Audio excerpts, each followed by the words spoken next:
লেখক রিফাতের লেখা আবু সাঈদ কবিতাটি আমি আবৃত্তি করব। বাংলার বুকে আজ রক্তের দাগ কে করিল গুলি, চেয়ে দয়া করে জালিমের দল আজ মায়ের কোল হইল খালি।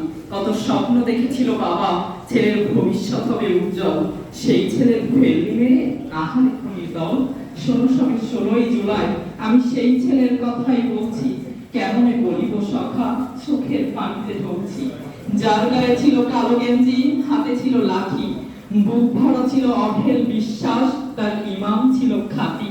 রাজপথে সে একাই দাঁড়ানো, মেরুদণ্ড ছিল সোজা, দুহাত তার শূন্যে মেলানো, চোখ দুটো ছিল বোঝা। বুকের ভেতর ছিল তার তুমুল ঝড়ে মাতিয়া, রাষ্ট্রের সামনে তাই বুকখানা তাই পাতিয়া। একে একে বুকে 4টি গুলি, তবু নত হয়নি তো তার শির।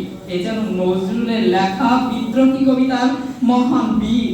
দেহখানা তার পড়েছে ধরি, তবু রুখে দাঁড়াবার চেষ্টা। কজন আর সহ্য করিবে আবু সাঈদের চেষ্টা।